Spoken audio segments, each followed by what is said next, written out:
Hello, All history right, buffs. guys, welcome Ready to for a the journey new back? I'm Look at this encampment. Oh, wait. The spirit of 76 is alive. Oh, here it is. So weird. Freedom of our future. A true patriot savors these moments, but the fight for liberty calls. To the encampment for freedom of our future. For liberty. This is what American patriotism is all about. Look at these flags. They represent our fight for liberty.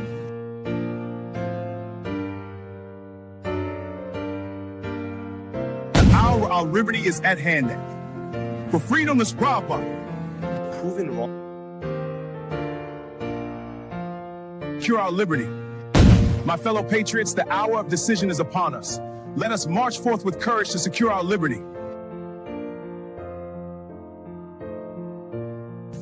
Welcome to my colonial home. Today, Del Payne's work captures the spirit of we fight for independence.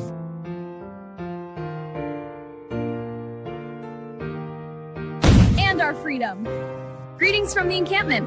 The spirit of liberty is strong. We will fight for our rights and our freedom.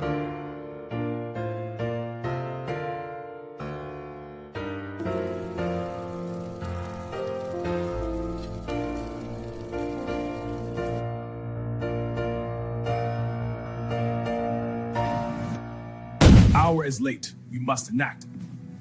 To the encampment for liberty.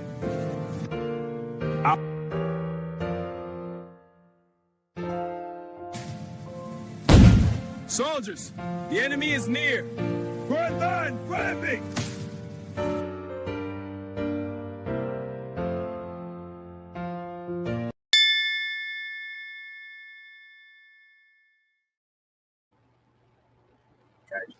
Quite stupid. I was shocked. I was actually quite stunned.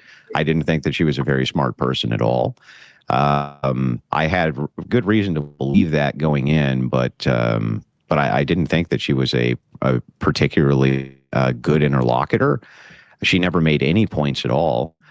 She would just kind of ramble. It was just kind of incoherent babble and ramble. And anytime I would get to the point or make her address an actual point, she would go back to rambling incoherently. She didn't understand what inductive reasoning was. I even spelled it out in a very, very simplistic way. Inductive reasoning would be like if, then, and, or. So if I'm 20 minutes away from my job, and I'm supposed to be there in 5 minutes, then I can assume I'm going to be late, right? That would be an inductively reasoned out position.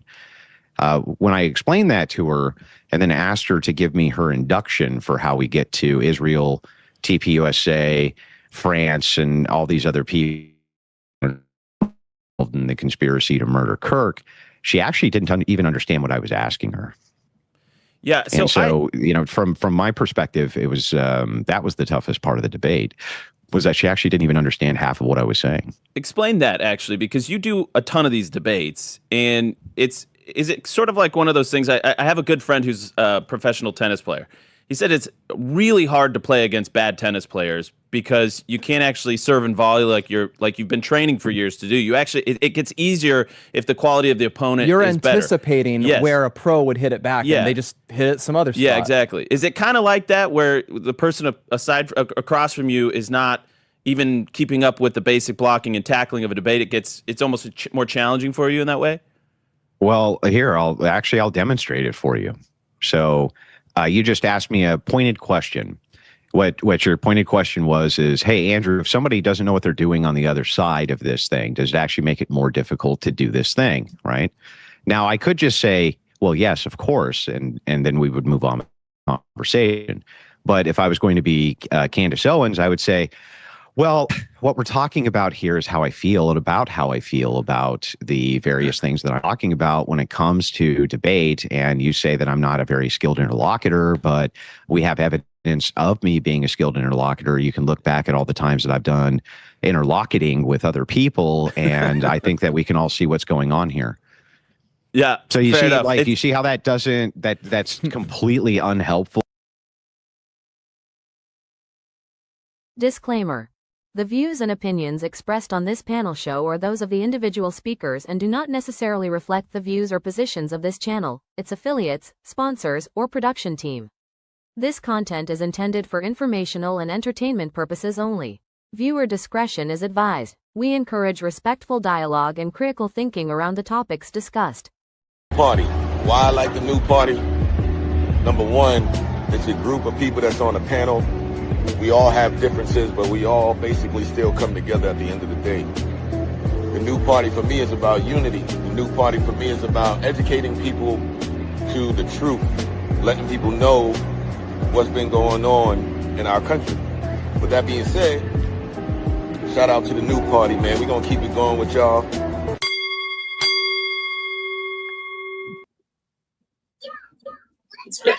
Welcome to the new party. I'm Nora Christine. I'm Gray Mars. I'm Kamal. Hi, friends. Thank you very much for having me. I'm Team Fatty. Hi, everyone. Welcome to the show. Shout out to Team Fatty and the Untouchables. We appreciate him and his partnership for the night. Come on, where's the sound effects? Let's go. We got to go with the sound effects tonight. Oh, hold on. I mean, shit, Fatty got sound effects too. I mean, horns and stuff. Let's He's get it, our whole team. Come on, we got to hold. Oh, hold on. Okay, yeah, we gotta let him know we got shit over here. Good, Fatty.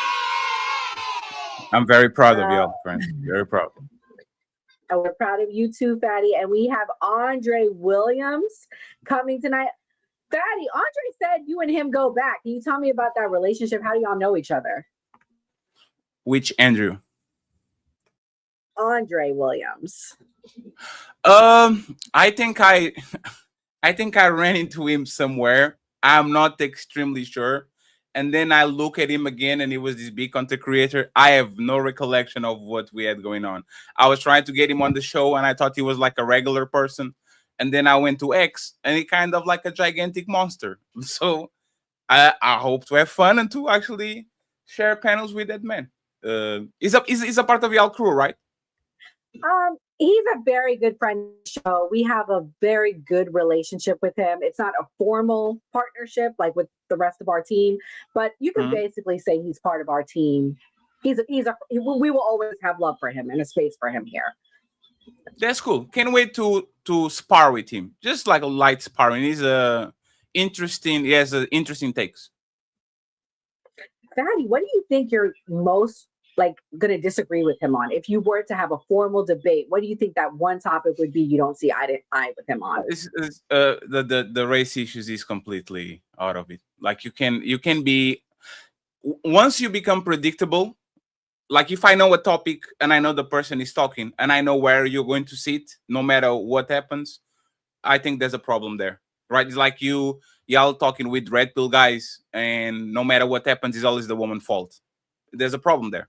We have to try to understand exactly why it's always the woman. In politics, in social issues, if you always stand in one side of the barricade, no matter what happens, I have to have a conversation to understand how is always the other person's fault. So I think Andre's issues completely. I think he has a lot of hot takes on that side. Oh man, come on. I told you we weren't going to talk about black people tonight, but we might have to. I'm sorry. Because we got the Team Fatty from Portugal about to hold it down. So I'm sorry. I tried not to. But for now, we are going to talk about women's issues because let me play this clip. Fatty held it down Saturday night. He had a debate that he hosted regarding Candace Owens versus Andrew, the debate that they had. Andrew says all women are retards. We actually had a red pill woman on Monday night. Gray, what do you think about the take that she had? She said she agreed with him. Yeah, I think for a woman to agree with it was kind of shocking. I myself don't feel like all women are retarded. Oh, come on, no, why you made that face? Because I heard that woman on the panel you had on Monday. She was, I'm telling you, like anything Andrew Wilson said or anything somebody on the right would say, she was going to agree with. Like, that's why I ain't surprised she had that take. But yeah.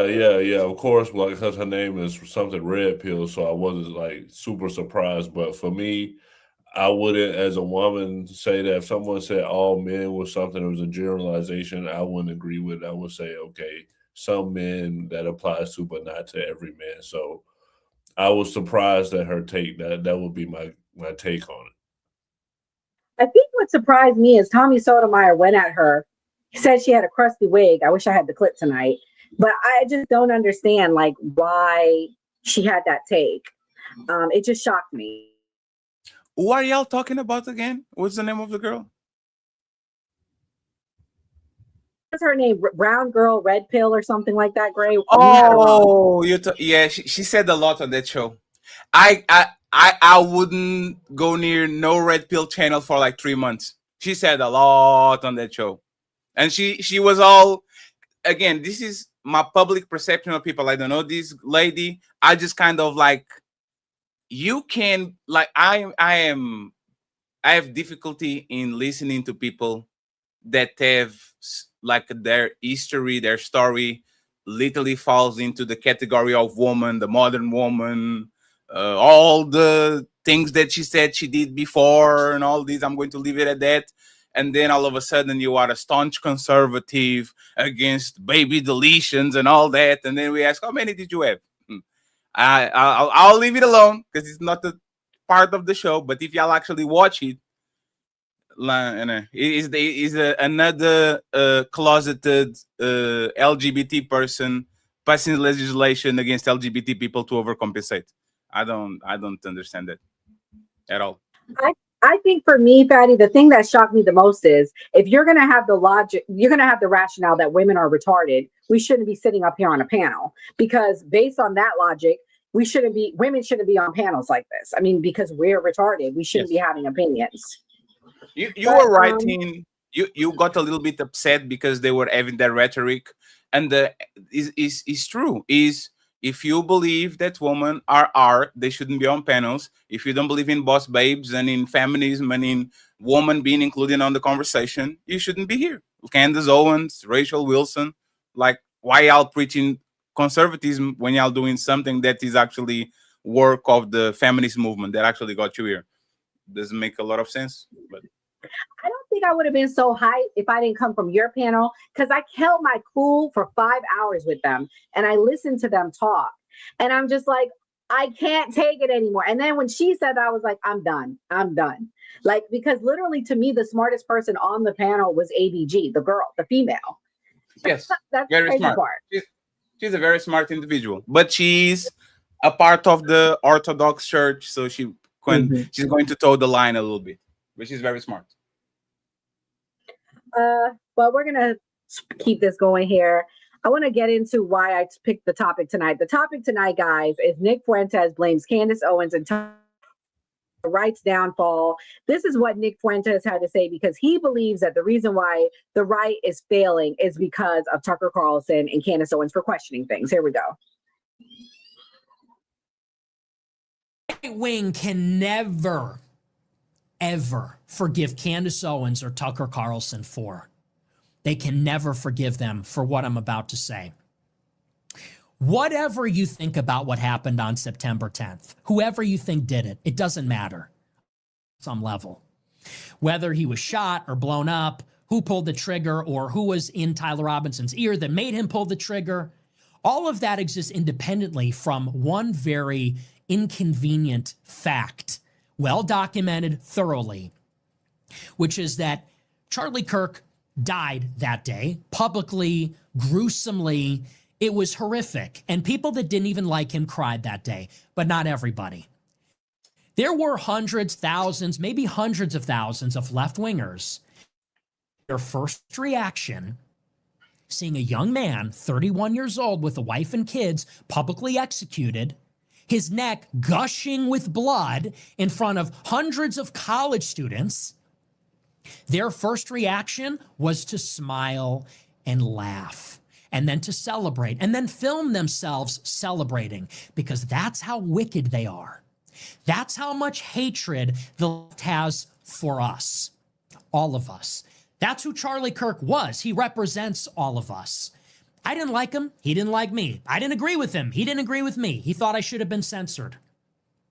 But the left hates Charlie Kirk because he says the things that we all basically believe, because he defended Christianity, because he defended white people, because he defended America. He defended tradition. He defended conservatism. He defended free markets and own the product of our labor. In the broad strokes, we're all pretty much in alignment with Charlie Kirk. And because he was the face promoting those values, that's how much hatred they harbor for him. And we live with these people. These people are our neighbors. They work with us. They go to school with our kids. They're your elderly parents' nurses. They're your children's teachers. Their first reaction to seeing an innocent man shot in the neck, blood gushing from his neck in front of kids who came and brought the shirt and the hat just to see him and see Christianity in America, their gut reaction, instinctual reaction, was glee. They were happy, they smiled, they laughed. And those people are the sole beneficiaries of the conspiracy. That's all you need to know. The hatred that killed Charlie Kirk, the people that hated, that celebrated his murder, that said his wife should have gotten it, those people are the sole beneficiaries of his death. Of the conspiracy that has discredited his organization, the conspiracy that divided the right, that got them off the hook. Those smiles should have been. Okay, great. As the Democrat on the panel, what is your thoughts about everything that Nick is saying? Do you believe we should be, do you think the right wing should blame Candace Owens and Tucker Carlson for questioning things as to why we may see a blue wave come November? No, they're content creators. They should be allowed to question whatever they want. What I would want to respond to is that, you know, the conservatives are constantly saying that left-wing people are laughing about what happened with Charlie Kirk. On this show, I made a whole memorial for Charlie Kirk, and I'm left-wing. So just to kind of like we talked about before, to try to paint one side just as pure evil and that they just want to see the other side burn. I don't agree with that. Did Charlie Kirk have some hot takes that offended people on the left and some people were like celebrating? Of course that happened, but everybody has a right to their own opinion. I feel like Candace Owens has, you know, driven this horse with this whole Tyler Robinson thing into the ground, but that's her take, and that's what she does for a living, so I don't feel like she should be silenced. Well, Gray, I will give you credit because I was pretty distraught. I had to take a week off when Charlie Kirk was unalived. I literally started crying like a baby on stream when it was announced. But you can't say that the left didn't do those things because we literally had this one young man on the show. You remember what he did? We had this guy on the show, guys, I want to say a month, right around Halloween. And he posted a picture, a costume that he had of him being Charlie Kirk and all. And we were so grossed out and disrespected. I couldn't believe he put that on the screen. So you can't say that it didn't happen. And even Teach said, yeah, I can't lie. That was wild. Although them laughing at Charlie when he died was crazy. Kamal, what's your thoughts about it all? I mean, I know you're apolitical, and I know you try to stay away from a few things, but what do you think about the left's reaction? Do you think it was justified? Do you think it was overinflated? What do you think? Man, first of all, let's be all the way real. That was a white boy that did that, all right? You white folks is making fun of Charlie Kirk getting killed, all right? That's all I've been seeing. This left, right, oh, you're making fun of death, blah, blah, blah. All these motherfuckers do it. Everybody doing the shit. Did it with George Floyd. All the right was making fun of George Floyd, making all them memes and shit. Is it right? No, it ain't right. But this the internet. When has the internet ever been right? All this shit be wrong on the internet. It's entertainment though. Shit. Hey, at the end of the day, if you're a prominent figure and you got enemies and shit, you're gonna be made fun of after your death. We just normalized it. Welcome, Andre. Andre, Fatty in the building, Team Fatty. Andre, I think you are the most right-wing person on the panel tonight.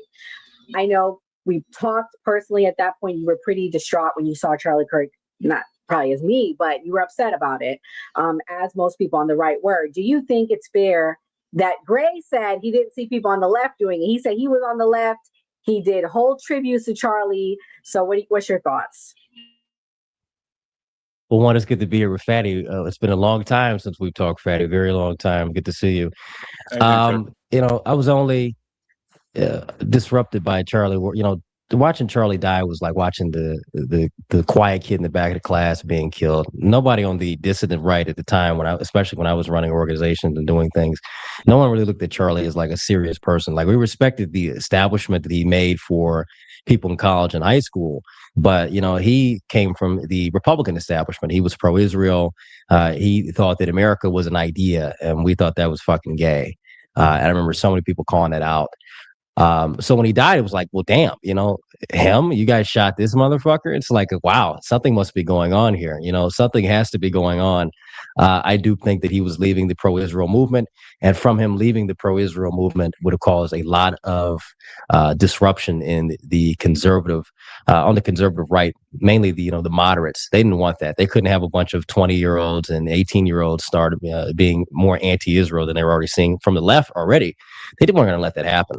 So I think there was a little bit of they knew that this was going to happen. They just didn't do it as much as they should to stop it. But I'm not going to get into as much as I like Candace, I'm not going to get into the retarded conspiracy theory shit. It really doesn't matter. But yeah, Kamal's right. We make fun of people. I've been making Holocaust jokes forever. I make jokes about people going in ovens all the time. I don't give a fuck. I've been on the internet forever. I don't give a damn. I make jokes about everyone dying. It doesn't. When kids were getting bombed in Gaza, I said, well, shit, maybe we need to start doing it to some of these niggas here. I make fun of that shit, even though I hate what's going on in Gaza. I hate the Israeli government. But if you're new to the internet and you're offended by what someone says, it's like, maybe you should get the fuck off the internet. Fatty, someone did compliment your shirt. You look like you've been on a diet, Fatty. That time with you and Myron, you look like you slimming down. I gotta give credit where it's due. I wanted to tell you that. I missed it. But Fatty, what's your thoughts on everything that you're hearing? Do you think that the left wing did go too hard about the Charlie Kirk jokes? Do you believe in the conspiracies? What do you think? Because I didn't really get to hear your take that night on the panel. I thought Charlie didn't like snowflakes. I thought the right didn't like snowflakes and didn't like when the lefties were always in shock and always offended about everything. But it kind of seems like it's full circle. The person like Nick Fuentes that literally make his living out of offending anybody and everybody and saying the most offensive things to everybody, all of a sudden is shocked because somebody is making jokes about the person that he likes. It is what it is. Some people didn't like that random man got his nail on his neck for 8 minutes while he was calling for his mama at 50, and people keep making jokes. You have the right to do jokes. This is your legal right to do jokes. It's our right to do jokes back. I don't do it because I think it's a little bit tacky, but if somebody wants to do it, they have all the right, because I love dark humor, so I don't want to be canceled. I'll let Andre do the jokes and I'll be clapping behind the TV so nobody see me. See, that was a good joke. That was actually funny. I don't have no problem with that. Again, it's inconsistencies. Charlie Kirk said that he believed in the Second Amendment, even if some people would die for that weapon. I have sympathy, yes.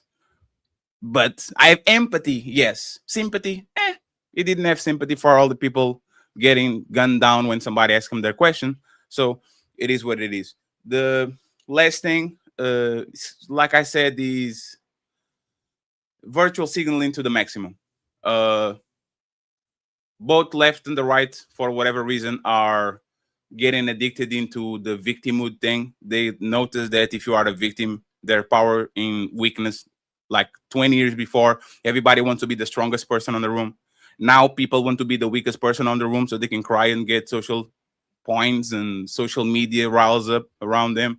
So for the most part, I think it's a competition who is going to cry more to get more offended people on their back. I don't believe in the official story. I just don't have to prove to say that there was something fishy going on. It's like the moon landing, and like I can talk about that day in September better than I can talk about this, because this is a lot of weird things.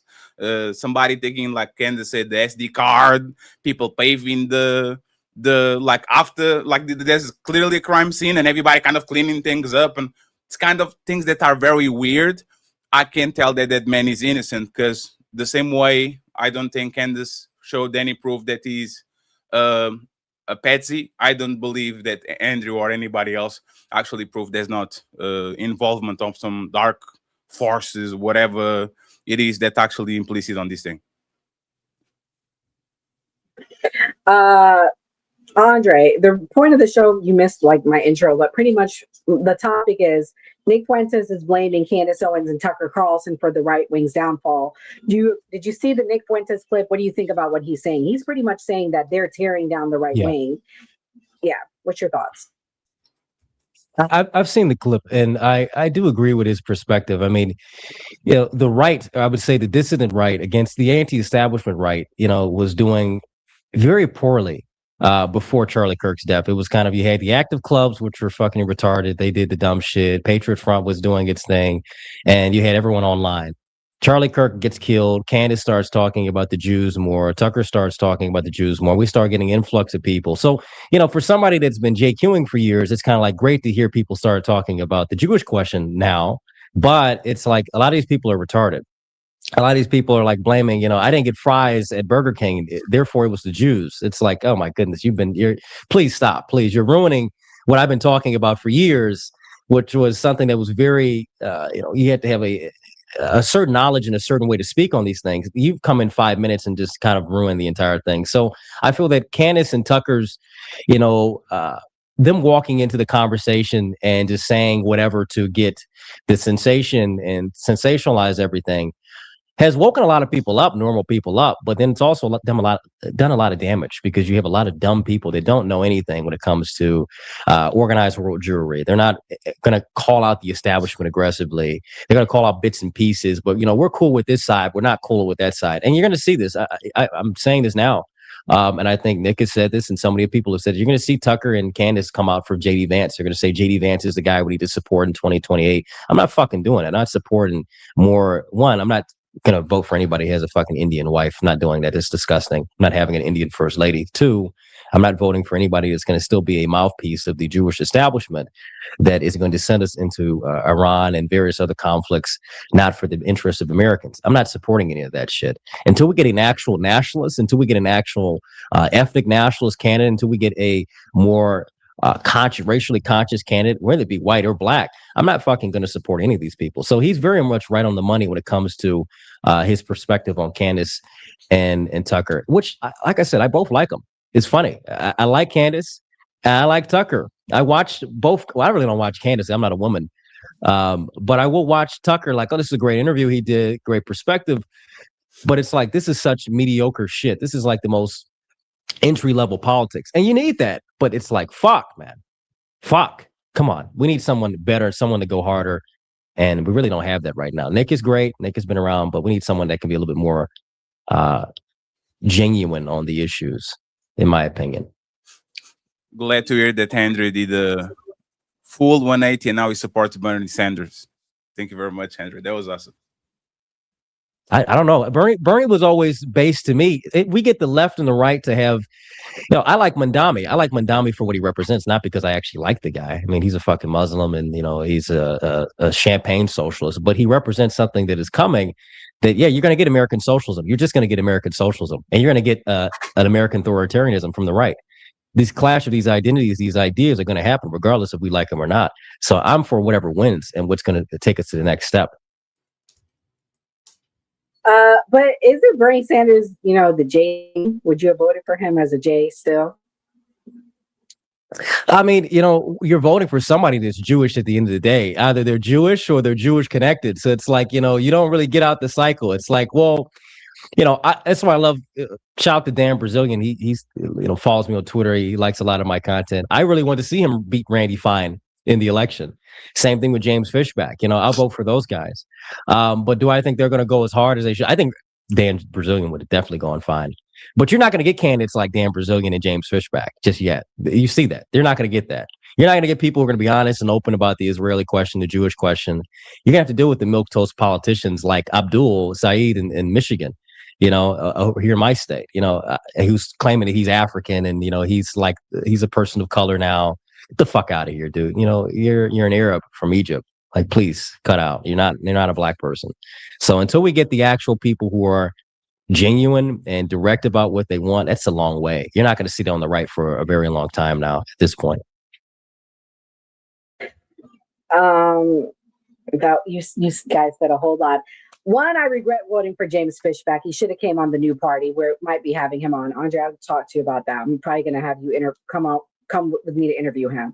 The reason why I regret voting for him is because we should have got behind Collins. I feel like if we would have all got behind Collins, we could have beaten Byron Donalds, but that's neither here nor there. Byron Donalds is the nominee. I don't think he's going to win. And I'm sick of black conservatives saying that if he loses, it's because he's black. Andre, you think if he loses, it's because he's black? You do think so? No. It's because he's a Zionist puppet. I mean, it's obvious. He's an establishment mouthpiece. I was just on Twitter shitting. What's this Pastor Lorenzo? He just did the shit in Dearborn. I honestly wish I would have went to the Dearborn protests to go and speak at the city hall, just to shit on both Jake Lang and Pastor Lorenzo. He's another fucking establishment bootlicker. He just did a video. I'm in the city of Detroit, in my neighborhood, in my community. He's not. He's in a fucking Arab part of Detroit, the edge of Detroit, talking about how everything over here is owned by Arabs. Yeah, because they live over here, motherfucker. What do you think? These people are they're lame.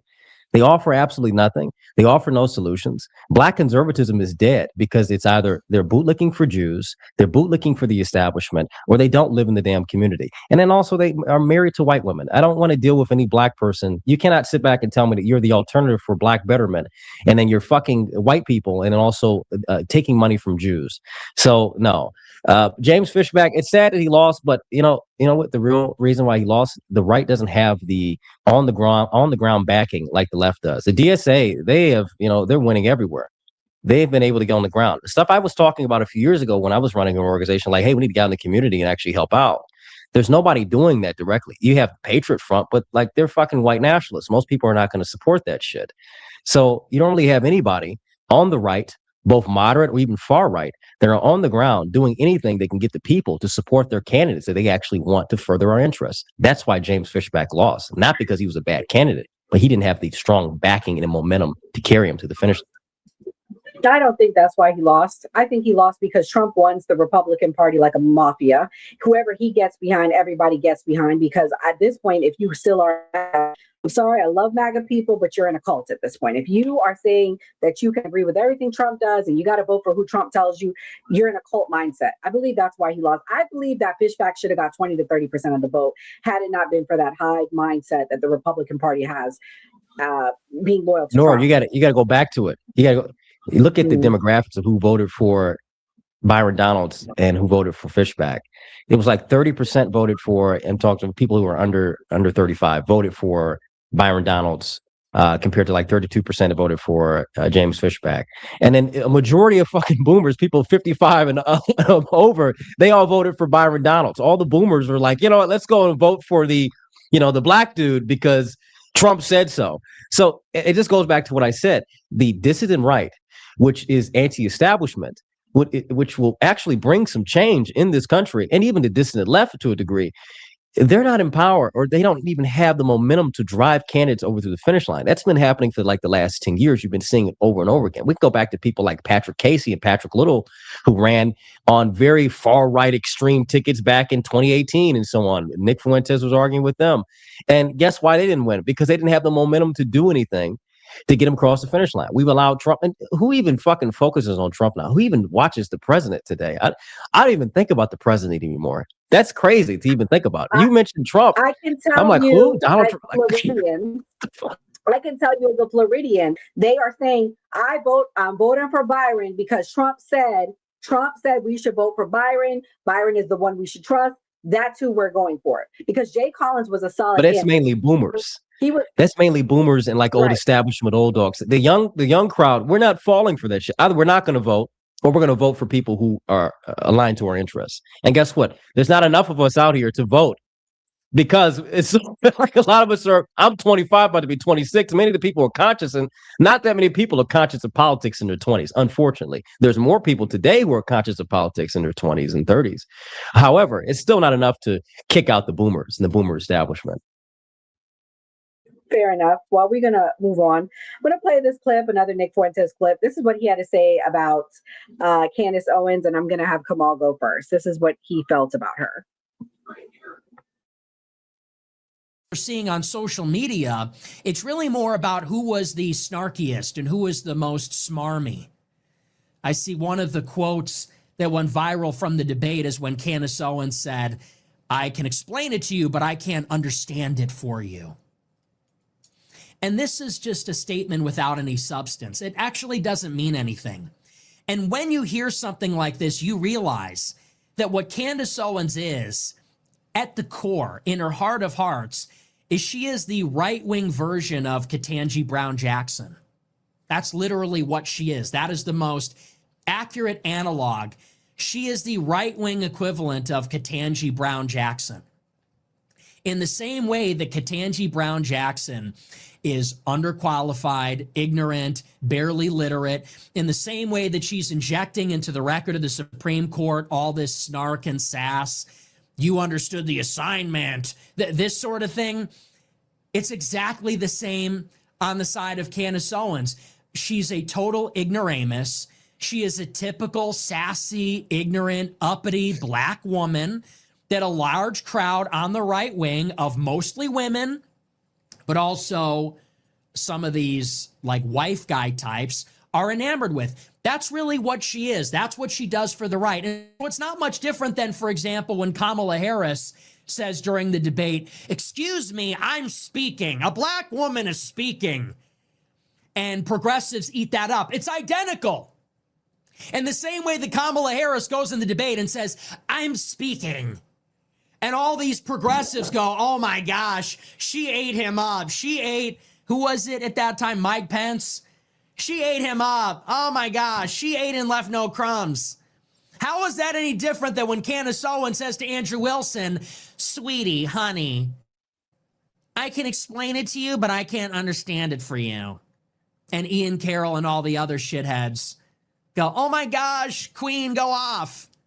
I mean, it's the exact same thing. How do people not see this? How do people not see that another one of these black women, these iconic black women, that it's exclusively women on the right wing that adore her? And like, all right, come on. What do you think about everything you just heard? Offended? I know this is the conundrum. This guy is a white supremacist. You don't like Candace Owens because she has downed the black community for generations. So where do you land about everything you just heard? Man, first of all, look, Fatty and Andre, F both of y'all. Why y'all wearing nice ass clothes today? Y'all made me gotta wear the suit jacket in this hot ass room. Nigga, I dress like this every day. Come on, man. I dress like this all the time, dog. Not the suit jacket though, goddamn it.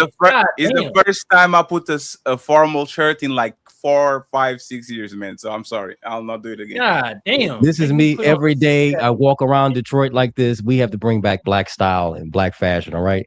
Dress like you got a place to be, a purpose. Stop dressing like a fucking kid. You just roll out of bed, all right? And that's all I got to say. So that answers your question. All right. Appreciate the monologue. I love all this shit. Nick Fuentes is my favorite Mexican honky. Damn. God damn. Y'all see that picture he got of Candace Owens? Man, the right is imploding, and I love it. This shit, where my popcorn at? This entertainment for me. You feel me? Everything he talking about, I don't know if it's true or not, but damn it, he an entertaining motherfucker while he do it. I'll tell you that much. And I'll say this when it comes to the Andrew Wilson, Candace Owens debates. I personally felt whichever one you F with gonna think won the debate. I don't know who the winner or the loser, to be honest. They were just both grifted y'all. Cha-ching! Money! That's all I saw. Y'all keep getting y'all money off of it too. Keep talking about the debate. But hey, my favorite Mexican honky, Nick Fuentes, keep doing your thing, bruh. Gray, Mr. Left Wing, what did you hear? What did you think about heard? Were you offended by anything that you heard? I wasn't necessarily offended. I would say that for him and right wing people like him, I would say that they would, of course, they go feel like it's spot on because they feel like white women do. I mean, not white women, black women do all the ghetto stuff. Like, so they're trying to say that Candace Owens is also doing the ghetto stuff. But I don't look at Candace Owens like that. I look at Candace Owens as very articulate, like she can speak. She may say some BS, but she says, well, Dave Chappelle said it best. She's the most articulate idiot that ever existed. So she knows how to use big words. She knows how to make things sound like very educated. So I wouldn't put her in the same boat. I would say like her and what's her name on the Supreme Court? Kentanji. They're very well-spoken people. Even Kamala Harris to a certain point. Like when I think about ghetto women, I think about like Lotto, Cardi B, rappers, hood people. So I put them in a higher echelon than your typical black woman. Not typical black woman. Let me rephrase that. In like the street hood black women. I don't want people to think I'm saying that about black women. Well, Fatty is the other left-wing person on the. Well, you're a progressive, right, Fatty? If anything, I'm on the left of the left. Yes. The left. Okay, yeah. And you said Candace going to talk for Ish. So were you offended as a black man and with anything that you just heard? No, like Nick Fuentes to me, like Kamal said, he's hilarious. I think he's very entertaining. I like to talk with people that don't wear masks, or like at least listen to them. If you don't wear a mask, I can listen to you talk. Do this very entertaining. I don't think I don't know if y'all watched like last week. I don't think there's nothing more ghetto than you streaming and like a roach be crawling on your dick and shit. I would say like there's nothing more ghetto than you streaming and the roach is literally like Esmond Gold you while you're streaming. Nick Fuentes literally had the roach on his suit crawling on him and all that, and he didn't even notice. So it is what it is. You guys can go on X and see for yourselves. But it's like I said, right? It bothers me. This actually bothers me. The things that they champion on some people they like, they will literally look as a problem on people that they don't like. For example, Donald Trump is a gangster. He talks like he's a mobster. He will walk over people and do all this, and he's condescending. He's fun, and everything is okay. And as soon as a black woman starts to be condescending and do the same thing, oh my God, look at an angry black woman. Like, I don't like the double standards. Both of them. I don't think Candace is very smart at all. I don't think she's smart at all. I think she is an opportunist. She will float around and she will find a niche. But the thing is, if she's a dumbass, shouldn't y'all crush her easily? If she's this much of a dumbass and she don't know words and she don't know nothing, shouldn't the intellectuals of the opposition stomp her out easily? Oh my God. Oh my God. Yeah, there's like a roach is like walking around this shit. Nigga, no, nigga, whoa, no. What the fuck? Hey. No way. This live. I'm saying. Hey, no. Oh shit! It got Esmond Gold, and this is what I'm talking about, right? If y'all going to talk about ghetto and black woman and this, y'all should take care of y'all motherfucking hygiene a little bit, because he lives like he's on a basement of a Section 8 bad neighborhood. So that bitch crawling like he pay rent. Fatty, that was a water bug, okay? That wasn't no motherfucking water bug.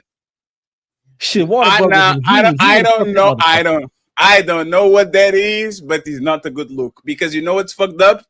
If that was a black woman, you wouldn't see the end of it. If it was Candace Owens and she had like a bug crawling on her and all that shit, oh, see, ratchet black woman. So I don't know what to say. Who cares about that though? Who cares about a roach climbing on you? I don't know about that. You know, what I'm saying is that, like, when black women do it, it's like this, they do it with this pompous attitude. You know, I'm clean, bitch. I ain't got nothing going on. I'm the baddest bitch in the world. And it's like roaches and shit. It's like, bitch, you live like this? It's like him. It's like, this is surprising. What the fuck? Holy shit. Nigga, you live like this? Damn.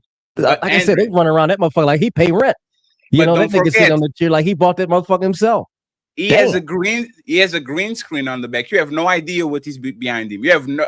He's a guy on the suit. He doesn't have a green screen anymore. That's his. Actually, I think he redid the entire studio. He used to have a green screen. I remember that. You sure? No, that's a real. That's a real studio, Fatty. Because they decorated with Christmas stuff. They did a big old tree. Like they spent a lot of money on his studio. Hey man, he if that's used a to new have a green studio, screen back in the day. it needs to call for the exterminators or whatever, like you guys have over there. God damn. Fuck. That shit. Nigga, I don't fuck with bugs. Fuck that. What if they do the Spider-Man in real life and he that's his radioactive spider walking around? Man, that's a radioactive roach. Damn. Shit. The roach man. Nigga about to turn the roach man. That's what y'all trying The to tell me. roach man. He go to like the flea. The flea. That's that shit's disgusting. Ugh. I'm itching. Get some cats, nigga. Well, cats is gonna play with the motherfucker. They see a roach. They gonna play with the nigga.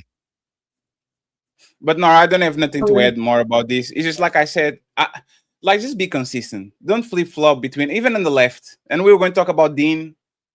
Just don't flip flop. Do you have a strong position? Stay over there. What happens to you when the world spins? Stay over there. But Fatty, don't you think that's the way of people grifting though? Like to flip flop to where the money going to reside at?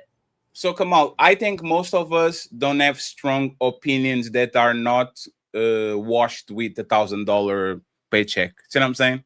Like most of us are not serious about what we're doing over here. So if somebody comes in and says, "Hey, Fatty, you are going to change your position on X, and I'm going to give you 2,000," I'm going to slowly but surely kind of pedal in that way. And remember, this is not happening just with small content creators. If you look at Joe Rogan, how he was 5 years ago, and you look at Joe Rogan now, and this motherfucker has hundreds of millions of dollars.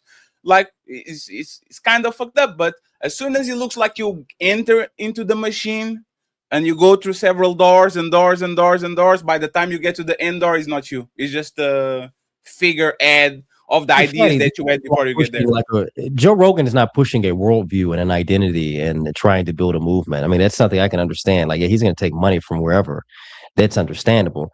Candace the same way. I mean, Candace, who now criticizes Jews in Israel, used to work for Ben Shapiro on the Daily Wire. I mean, the biggest Jewish operation in the entire country, in the entire world anyway.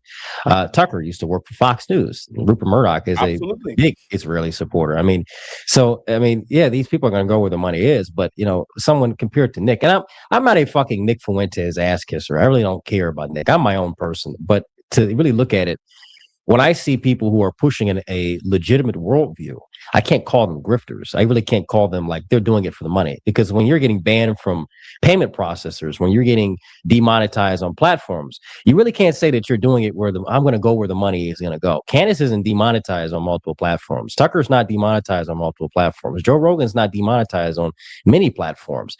Someone like Nick Fuentes, myself, I would even say there's certain people on the left too, smaller creators who get demonetized all the time, especially for their anti-Israel content. So those people are not grifting. And I get real the grifting accusation because it's like grifting how? Grifting for who? What? I don't believe he's a grifter. And that's why I said I'd rather talk with people that have no masks. In my opinion, that's Nick Fuentes, right? He's the person that is not going to pretend that he does. If you're going to ask him something, he's going to tell you what it is. But that's the thing, right? And this is where I think he's a little bit of an opportunist. He will befriend people and defriend them as convenience it is. He will hang around with the red pill people, with Destiny, with Parley, with Fatty, with whatever the person is, and it will be apparently a person that actually befriends this type of people and gets on the wave, and then as soon as the wave hits the rocks, he turns around and he goes to the other side. So a friend of everyone is a friend of no one. I learned in this space that is exactly what it is. Somebody that is a friend of everyone is a friend of no one.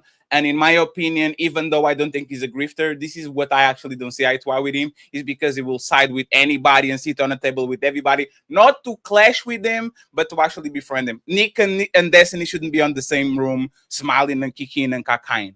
they shouldn't. Like this I is mean, what's wrong with that? I'd rather see the most and Destiny's fucking gay. You know, if it was Hassan Piker and Nick, who both received some form of criticism and censorship to a degree. Of course, Hassan doesn't receive the same amount as Nick. Seeing them in a room together is a good thing because it lets you know that the clash between these two ideologies is coming. It's like seeing Stalin and, you know, American generals and American politicians together. Like, this clash is coming. Like, it's going to happen. You know, we're working together now, but like, you know, hey, eventually we're at the butt heads. Yeah, I'm not going to sit here and do like Nick Fuentes ass kissing. I don't give a fuck about anyone other than myself and what the fuck I'm doing real shit. So I'm not about to sit here. And I like that he said he was willing to do a live stream with me. That's all I can really say. You know, I'm going to try to set that up, and I look forward to that. But that's pretty much it. That's pretty much. Go on to the point of what he said about Taji and Candace. Go ahead. Go ahead. I'm sorry. Go on. The grifting thing is this. I don't think you're a grifter. Let me be clear, Andre. So I'm about to say something to you, and I don't want you to be offended.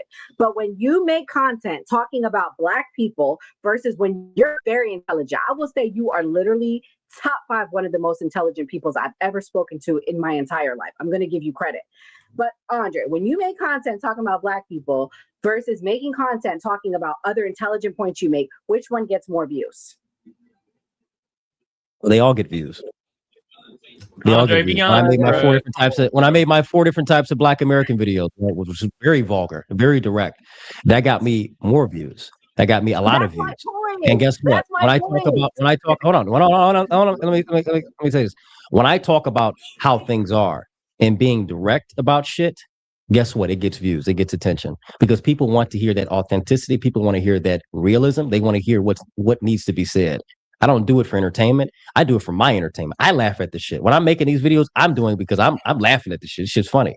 But I really don't give a fuck if you like it or not. I don't give a fuck if 5 people watch it, 500 people watch it. Every account that I've made out of the 8 now Instagrams I've made, guess what? My numbers are consistent. They're in the 150,000 to 250,000 views. On YouTube, when I come back to YouTube, I'm sure my views are going to be back to where they are. On X, you can see I average about maybe 2 million views a day. People just want authenticity. People just want something that's direct and genuine. And the reason for why I get censored and deplatformed so much is because I'm the most authentic fucking person on the right that is Black, besides all the other Black conservatives that's saying this. There's not a single Black conservative, which I am not. But if you want to put me in that group of people, there's not a single person doing what I'm doing. Other than maybe Charleston White, who's a nigga, by the way, who is not a Black conservative. There's no one else that's doing what I'm doing and has the authenticity. And he's fake. And I can tell you he's fake because I've been around people who's interviewed him. And I've been on the panel. I went on Say Cheese and I talked to the people. They tell me that he does it for the money. And he'll tell you he does it for the money. So there's nobody else in my scene, in my circle, that is doing it all in an authentic manner like I am. I say what I say. It's funny. It's entertaining for me. And that's it.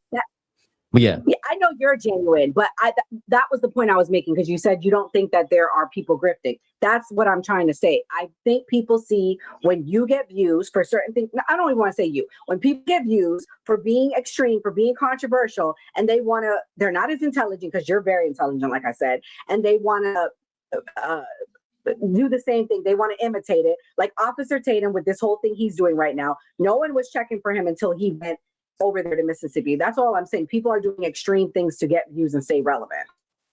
Yeah, you know why? Because they've looked at myself and other people as well. They look at people like Nick. They look at myself being Black and see like, well, if you be aggressive, you can get views. No, it's about being authentic and being aggressive about the issue.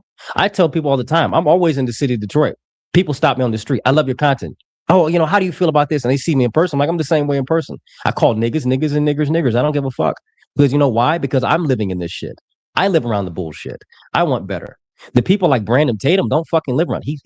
Isn't he married to a white woman? He lives in the fucking suburbs. This nigga he's not around Black people. He's not around the nigga shit every damn day. He doesn't have to live around the actual issues and see it.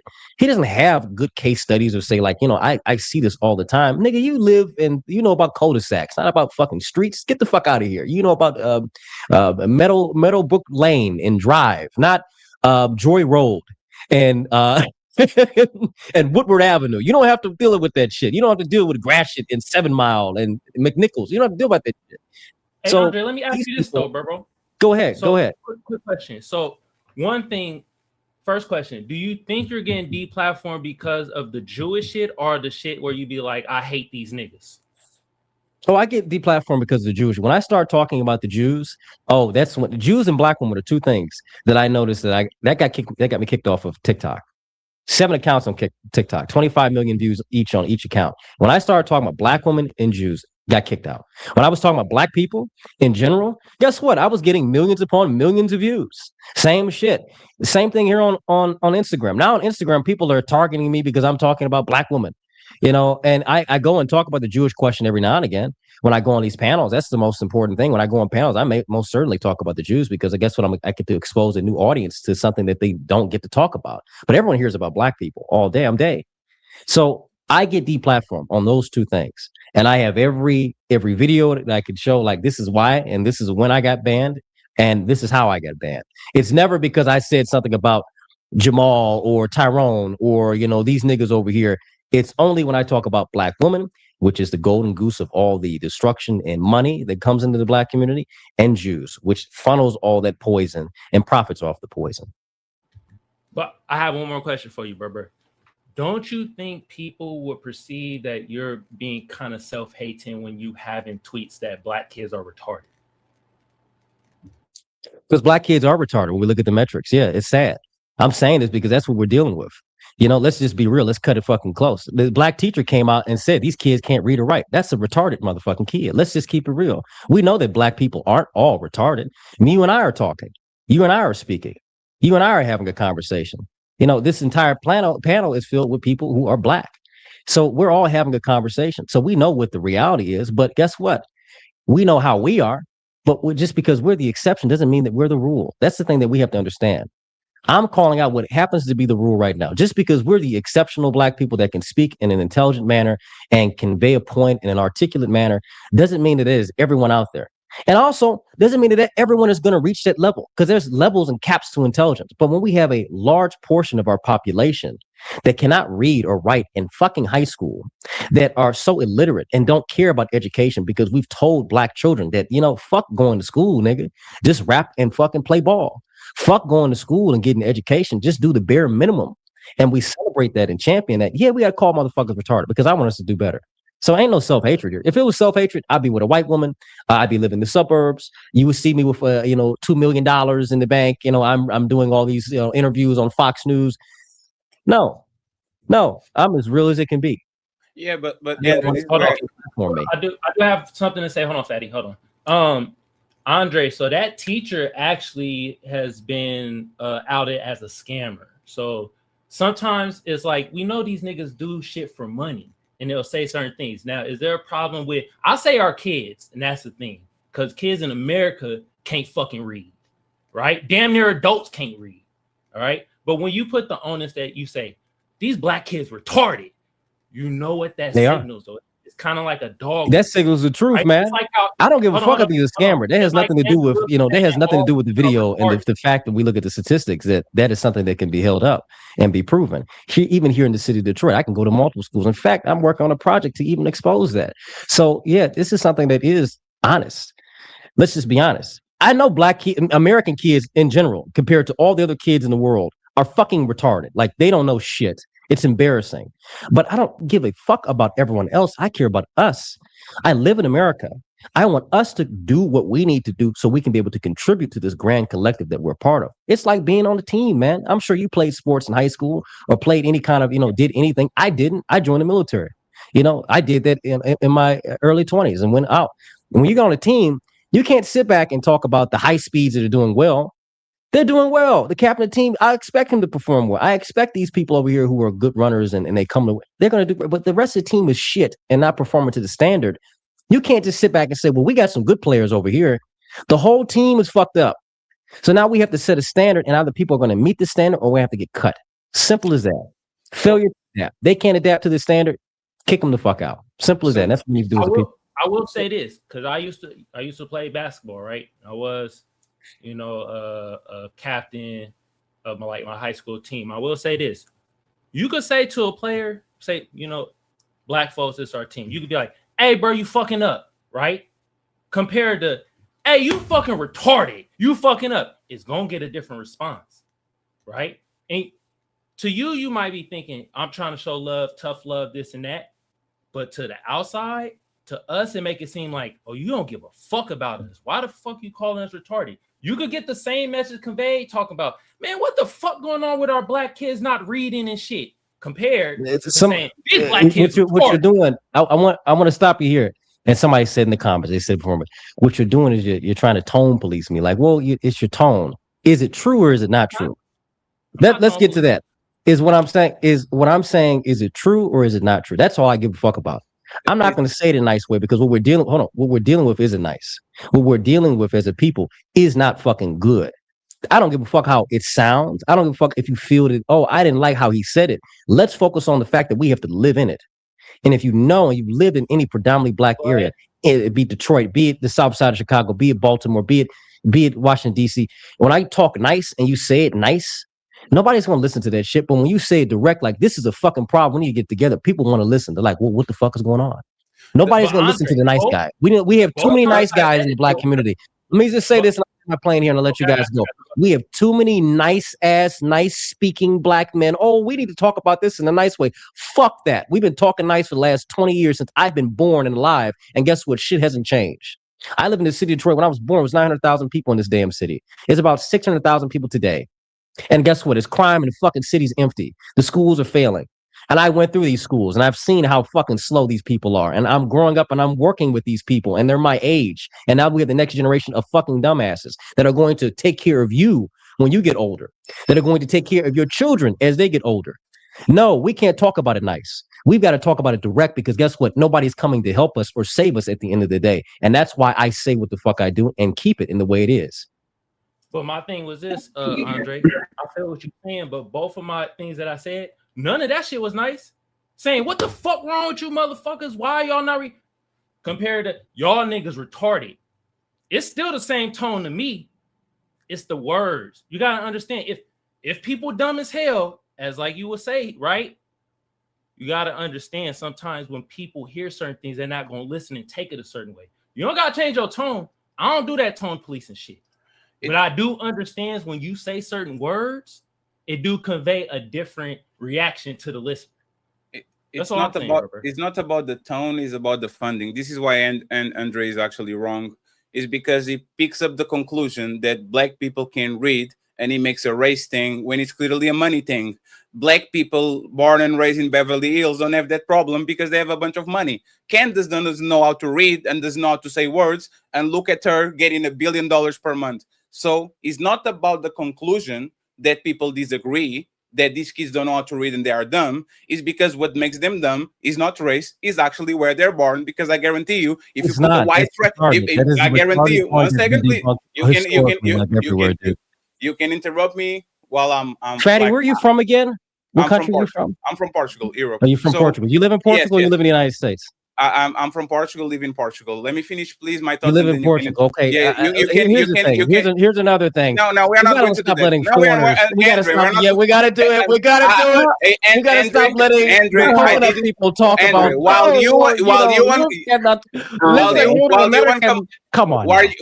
and Kamal was going on the back and forth, I actually let you got it right. So you know why Andrew? I know Kamal's from the United States. That's why I'm going with him. I know he knows the problem. Andre is not a grifter, but he's a chalk joker, right? So let me give you an example of what he's not going to do. That's true. Very true. Let me give you an example of what he's going to do. He's going to talk about the impoverished black people in Detroit being dumb, but the white trash in Mississippi, that is even worse, in Oklahoma, in all these states that have a lot of white people that are not dumb because they're white, they're dumb because they are poor.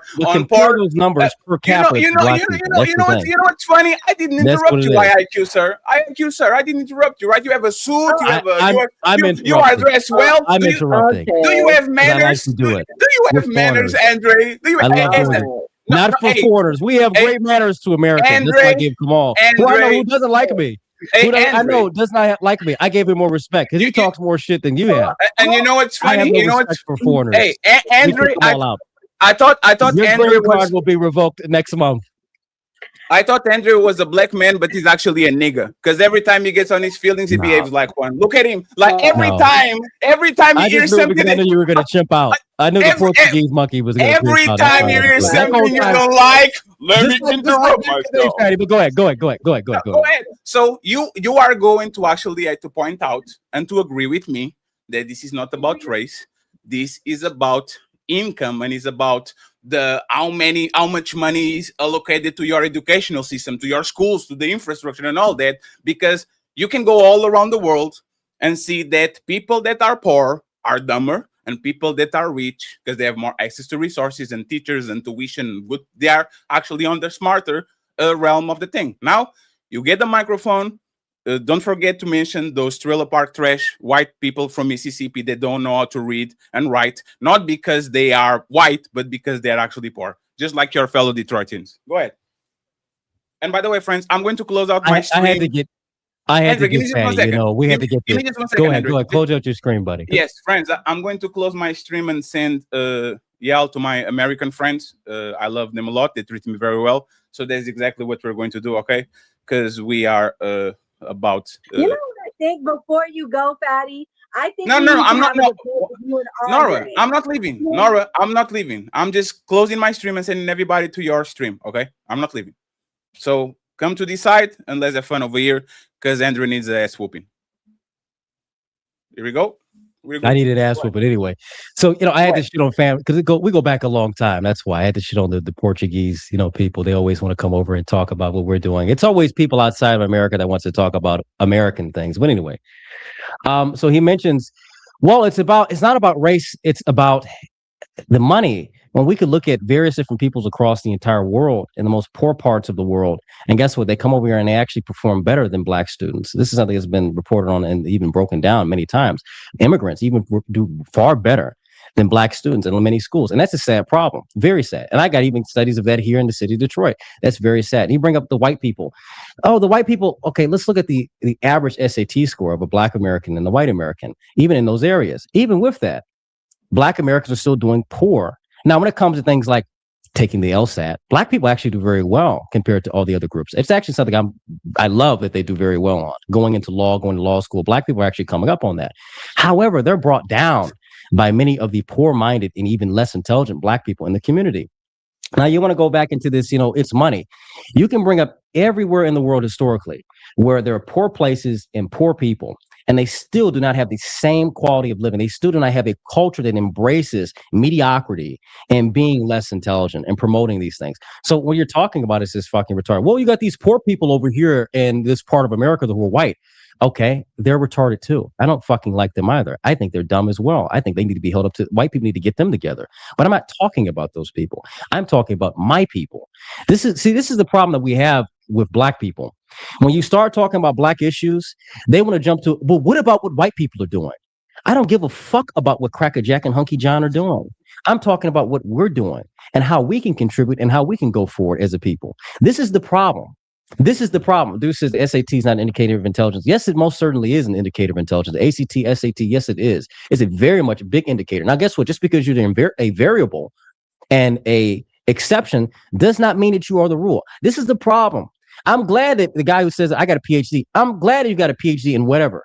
But just because you are the exception does not mean that you are the rule and that you fall into the pool of, like, this is how it is. Stop thinking that way. I don't think if someone, as Nora said, you're intelligent. I don't think that everyone is intelligent as me. I don't think that everyone is dumb. But when we look at the pool of people, there are more dumb people and more less intelligent people than there are intelligent people. And this is something that can be proven out through SAT scores, through the performance of schools. When it comes to the graduation rates, when it comes to all these things, we can see that and compare these statistics and say that, you know what, we're not doing well as a people. So you can bring, like, if we just put more money into the community, we've been doing it for the last 40 years with No Child Left Behind, with I even think the disaster of, school of choice. I think school of choice has been a disaster for many Americans. I think school of choice, we should never have done that. I think you should go to school in your zip code, go to school in your area, and the people should be going to push for better education and a better educational standard in their communities. I don't think we should have people being bussed out from different counties to go to this school because they want to. Fuck that. Stay in your area, go to school in your area, and try to uplift your. This is the problem, because all this is done for Black people is that we don't want to go to school in our own areas. We'll go to school out in the suburbs. And then we'll bring those problems to those schools. And then the test scores of those schools actually go down because guess what? These kids are not learning in their own environment. And they have to go out and go 30 minutes or 20 minutes away from their own place. It's just stupid as fuck. It's stupid. It's you just contradicted yourself. Entire thing. I'm not contradicting myself at all. Yes, you are. These people are moving neighborhoods not because they want to be around white people, but because they want to be around established people, affluent people, rich people. That's why Black people. That's why. Well, we have to do that in most cases. It happens to be. I'll let you go for 3 minutes. Huh? Listen, Fatty. That's what I don't do. I don't do like this Reddit tier. I've never done. I've always been, the kind of the blood sports person. I think you know it because no. It's fine to be blood sports. You know where I've been. You know where I've been. That's why I'm with you like this. No. So Andrew, he doesn't like it. I'm like this. He wants something structured. But go ahead. No. It's not that, Andrew. Andrew, I'm going to explain this right now. I'm a guest here, first time, a long time I didn't see you. I'm sparring, right? I don't want sparring to become actually a fight. So just exchanging a little bit of like pleasantries, and we're going to be fine. I don't get offended, no nothing. I just want to actually say that you prove my point. If you I didn't actually prove your point. If you put these people on the pedestal and keep saying, look at these niggas, they are nothing like these people. These people don't glorify things and blah, blah. And then that Black person says, oh shit, Andrew is right. I'm going to grab my kid and put him on an area where he can develop as better education, better teachers and all that. And then you call them traitors. But then you call them traitors for not staying on the impoverished state that they are. Which one is it? Fatty? What you should do is build up your own area and be in your own area. This is the problem that we've had since the civil rights movement, that we've traded the handout over building the table for ourselves. We want to go, oh, well, the white people are doing this over here. We don't like white people, but we're going to go over here and get their stuff and take their shit.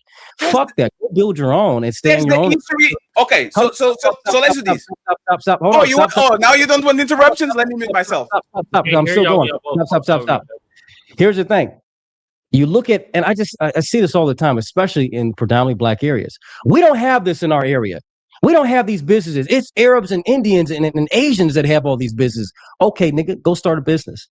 Go get your people together and start things. We have one here in the city of Detroit, the People's Co-op. Black people got together and they made an entire grocery store.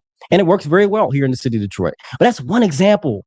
One example, when we can have hundreds, if not thousands of examples of that, if we focus on our own people. I don't want Black people going to a school outside of the community because, I want to get away from the niggas. This is the problem I have with Black conservatives, because they'll do this. They'll leave the community because I don't want to be around the niggas. No, go back into the community. When I left the Army, guess where I went back to? My childhood neighborhood. Guess where I went back to? I went back into the city of Detroit, and I still live here. I don't sit back and go, I can go somewhere where I got the money. I have the money to go live somewhere else. But it's important for people like myself and people who know there's a problem to go live in these areas and be the shining example of excellence for their people. This is the problem that we don't get, especially on the right. Now, the left will do this. Well, the white people got all this stuff. We ain't got nothing. As I said, nigga, go make it. The people on the right. Oh, well, the niggas don't want to do shit, so we should just leave. No, nigga, get in there and go get with them. And if you happen to be the most intelligent and the most capable and have a great skill set, teach them and build with them. Because as I said, nobody else is coming to help Black people.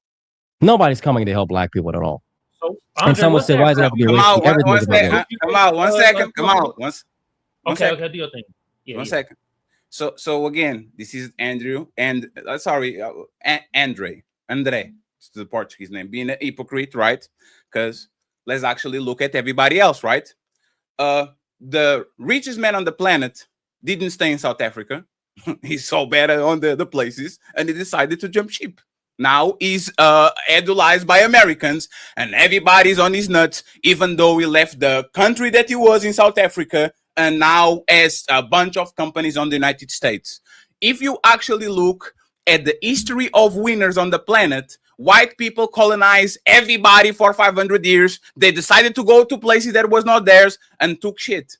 If you talk about every single country in Europe and the westernized countries that actually winning, all of them didn't say, let's stay over here and build our shit. They said, we are going to make excuses to go in Iraq, Afghanistan, Iran, South America and pillage that shit and bring this shit over here so we can be the best of the best. So black people, don't listen to Andre because he talks by the both side of his mouth while he pushes champions, people that literally grew up stealing other people's shit. The Jewish community is a great example. As soon as they got their shit, they start to took other people's shit. Yeah, look at the winners. They are winning. Let's win more. The white people, let's steal. We are winners. When black people want to be winners too and say, oh, y'all colonize our countries, y'all enslaved us, we are going to go to other people's shit and take it so we can be winners too. Andre says, nah, man, stay over there in that country and the place that you've been and build yourself. No, Andre. Yeah, that's everybody, no, Andre. If you have the right to go, let me finish. Now, you see, hey, Andre, don't chimp out. If you have the right to go on Vietnam, on Afghanistan, on Iran, Iraq, if you have the right to go to Venezuela, if you have the right to go to Venezuela, I don't have the right to go to. That's not a right. Andre. Right now, that's not the United States. Right now, the United States kidnapped Venezuela prime minister and his wife and stole their gold. That's not a right, though. If I'm wrong, why are you interrupting me? If I'm wrong, why don't you let me commit the mistake to show everybody that I'm wrong? Like you would win, right? If I'm wrong, I want to. So okay, so Mr. Andre, that's what you're not getting. If Mr. Andre, if you actually have the right to go to Venezuela, steal their oil and gold. What is a right, Fatty? What is a right? Right means what a right is. Right means is the survivor of the fittest. Winners win, losers losers. That's losers not lose. What a right is. Nobody can do nothing to the United States. Are you talking about might makes right? Might makes right. That's what you're saying. That's the concept that you're not getting. No, it's not might. So power might makes right means that if I have the power to do something, I can go and overpower these people and take it. That's might makes right. And this is what I'm talking, Andre. That's might makes right. Andre, correct me after, Andre. The American way is we are takers. If we see something we like, we go. The American way is that we're builders and innovators. That's what the American way is. I don't think you understand. The American way is if I see something, I will take it because nobody can do shit. So I will look at black. The American way is to build and innovate. That's why I would say. So I would say to black Americans to go ahead and to look at the Americans that are winning and say, are they takers or are they not? Do they stay there or they go over there? And if your motherfucking representatives pick up their shit and go steal other people's shit to be better, y'all should do exactly the same. Don't stay in your neighborhood because you want to be loyal and you don't want Andre to call you a traitor. Go pick up shit, pick up the money, go to Chinatown, go to Little Italy, go to wherever you need to go to get your shit. And then afterwards you can come back like the Jews did. When they started to build their shit over there. Go ahead and be a taker. Don't let people take from you. What Fatty is talking about is like how human history has never operated throughout human history. No one's ever operated throughout this entire time. We've only seen this in the last 100 years. Even with immigration in the United States, 50% of the immigrants that came in the 1800s, by the 1950s, a good 50% of them had left. Most of them had left the country. You know why? Because they could not assimilate into the culture. They could not assimilate into the communities.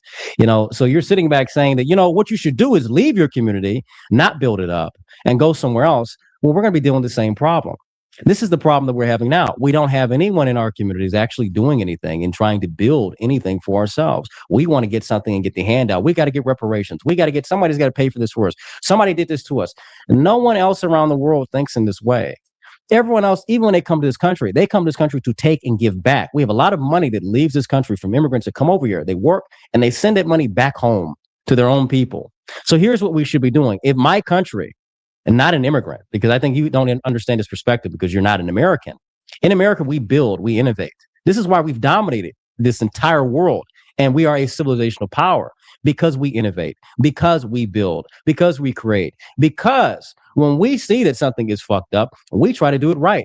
And we've lost this focus. It's been completely lost. Now it's like so gay. We do things for the sake of other people, which is why we're losing. We've been fighting wars in the Middle East for the last 40 years, 60 years on the behalf of Israel. What has it done for us? It's destroyed our country. The shit in Venezuela, what does that get us? Gets us nothing. I don't get anything from going in Venezuela. We don't offer, nothing is being improved upon. The economy doesn't get better. The cost of living is still high. We get nothing. So all this stuff about, well, you know what you should do? You should just leave your community. Well, then we should even have a country then. We should just leave our country and go somewhere else. This is the problem. We have a people that don't have an identity around who they are and where they're from. Everyone wants to talk about, I'm from Cameroon. I'm from this part. When someone asks me where I'm from, I'm an American and my family hails from this part of Virginia or this part of Alabama. This is where I can say as an American, I can sit back and talk about where my people come from and what they've done and what they've built. To sit back and cry and talk about how we need to go somewhere else and you should, you know what you should do is go into these other communities and take, that's retarded. That's absolutely stupid. That's absolutely just low IQ. This is the mindset of low IQ people. This is the mindset of low IQ people who have not done anything. It's from Portugal. Portugal hasn't done anything, hasn't really been a dominant power or even an iconic power in centuries. All right. It's been a very long time. And this is the mindset of very low IQ people who don't really have an understanding of how to build a civilization. As Black Americans, we are a part of a great civilization, as even coupled with white Americans. Black and white Americans are probably the most intelligent people out of their respective races. Well, you know what has happened over the last 40 years? We have declined. And from this great decline, guess what? Either we need to repair and do for our own and build ourselves up, or we can continue to go down this death spiral and lose our entire empire. This is the problem. This is why we have movements like we don't want immigrants here, because we don't want people coming to our country and taking things from us. And also, we don't want people leaving their country and taking the value and the intelligence from their country, because we have this brain drain that comes across all over the world. We can't have that at all. I don't want people from China coming over here to the United States. I want people from India coming over here. I want black and white Americans to focus on their betterment and to build up their own areas and build themselves. Guess what? And I say this all the time with immigration, people you talk about Elon Musk. I don't want Elon Musk over here. I don't really care about him. And you say, well, we wouldn't have Tesla. We wouldn't have these things if we didn't have Elon Musk. Okay. I would rather have somebody who's born in America doing it. I'd rather have somebody who's black or white doing it. I favor my own people before I favor anyone else. That's a natural thing to do. It's very natural for anyone to do. And you describe that even in your own argument against me to say, well, you're going to go over here and take back and this is what people do already. Immigrants already do this. It's very this shit turned into a fucking debate, man. Goddamn. Yeah. Y'all both making good points, but damn, shit. Yeah, this has turned into a debate. What I think needs to happen, because I don't like having informal debates. Like, I'm not PPD. I'm not. Yeah, I'm not. We can't keep going. For all. He can handle me, Nara. You are going to put him on the. No, I would like a formal debate with you guys. I would like it organized. I don't like chaos. Like, just not my thing, guys. Sure. Not my thing. I'm for that. Where are you? But Andre, hold on. I have to say something to Andre. Why don't you this type of shit on your social media? You literally said that. I do all the time. I do this every time I go on a podcast, brother. I go this all the time, Andre, brother. This is the problem, bro. You saw how I'll let you talk, let you have your thing, and now I'm saying something. Hold on. You literally said that Black Americans and white Americans are one of the most intelligent people within their race or whatever. But then in your tweet, you're saying Black kids retarded. It's like that's the thing that be tripping people out. It's like, what the fuck is going on? Hey, come on. That's what I want. Emotional is something that's true. Hey, Andrew, give me just a second, right? No. Let me answer this question. No, it's fine. You are going to be able to go in the monologue. I'm going to. Let me go to his point. Let me go on to his point. No. I'm going to talk about his question because he answered the question. Andrew, it's 5 seconds. I promise I'm not going to. It's 5 seconds. I promise I'm not going to derail. I promise I'm not going to derail from the question. You were trying to win by exhaustion. They like to go on and on and on and on. I'm not going to. Kamal, I promise I'm not going to derail from your point, right? Okay. Hey, Kamal, this is what he does. Like, just to reinforce your point, this is what he does, right?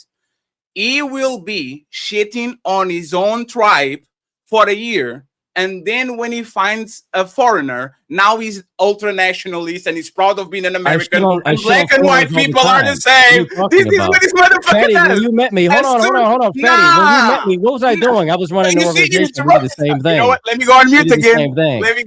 Yeah, go on mute because Fatty wants to say. I see what Fatty's doing here, and this is the thing. Hold on. Let Andre answer my question though, because he didn't get a chance to answer it though. Yeah, I want to go on to this. And here's something that which is funny. That content, and that was the point I was making, Andre. You do that content, but what I was saying, and I'm not saying you don't get views, but they push when you say black kids are retarded more than they push when you're saying, I want to help the black community. Andre, it's true, and you're not going to acknowledge it. What are you talking about? No, it's not true, because guess what? I have the videos to show it. I have many videos that have got millions of views far beyond me saying retarded. What are you talking about? So here's what's going on tonight. Here's what's going on tonight. Here, let me put some background into this. You know what's funny? I knew Fatty when I was doing very shitty content. When I had 30 people watching me, 10 people watching me on live streams, right?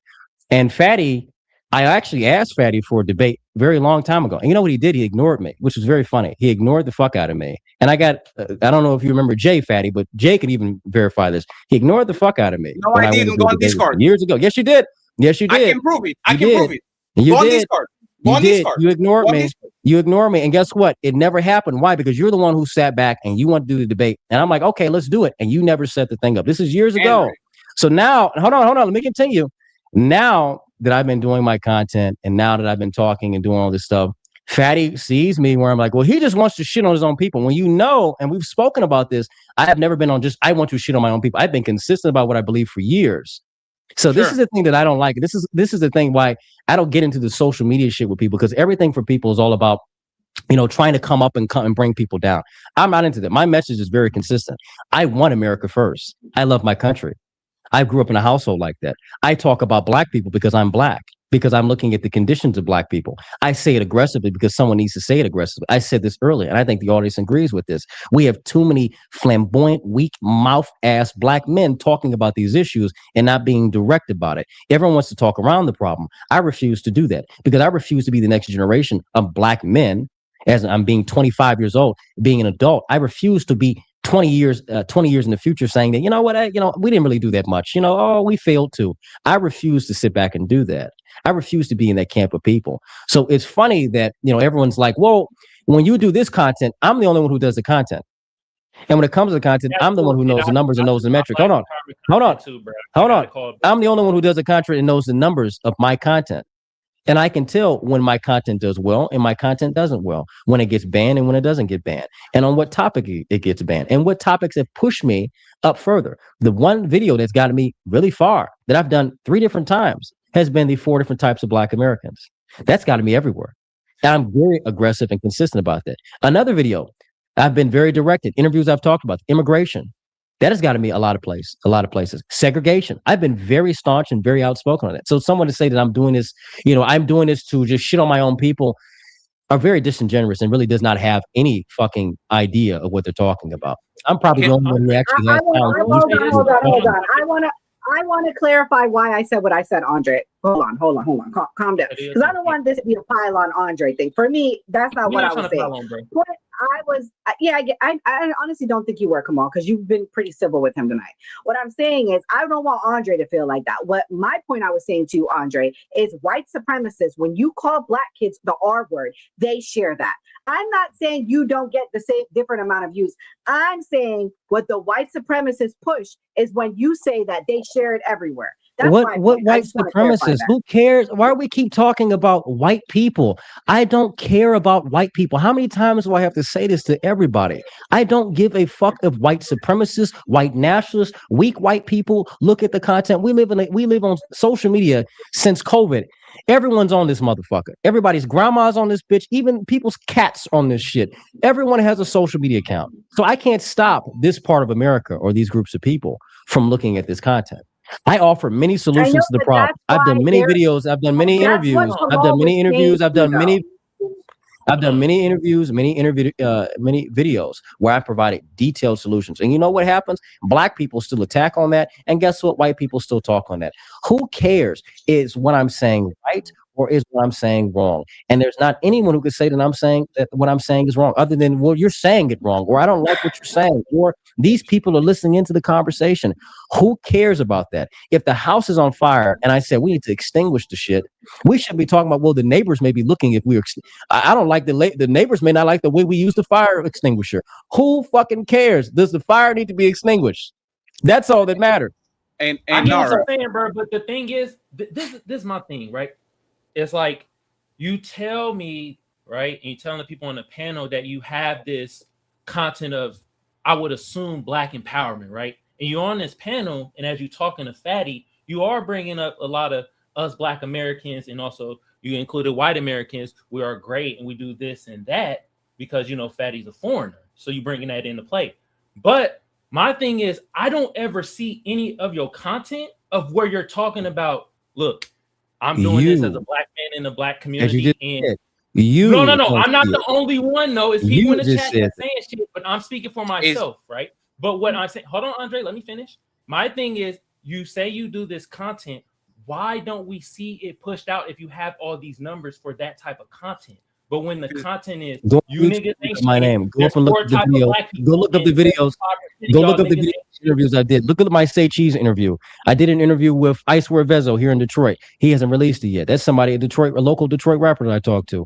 I'm in the community all the time. People see me all the time. I'm always speaking to people in the community. I don't need to sit back and give you like nuggets of, look at me, I'm doing this. It's like people that say, I'm helping the homeless, and they got to show a video of them helping the homeless. I got tons of people that can sit back and say, Andre Williams has helped me, or Andre Williams has done this for me. I don't need to sit here and highlight all this shit all the time. Why we don't see that shit? Now, hold on. Stop. There is content I'm working on, but guess what? The content that I do, and I hate calling it fucking content because it's just so gay and it is grifty because it isn't fucking content to me. It's a message that I believe in and a message that I want to push. That's all that matters to me. And I say this on multiple different interviews everywhere, that it's not about content for me. It's about the message. If it was about content to me, I'm one of the least paid creators because I'm demonetized and banned everywhere. I get a lot of views. You see the views I get on Instagram. You know how much money I make off of my content? You can go on my Patreon and look at it right now.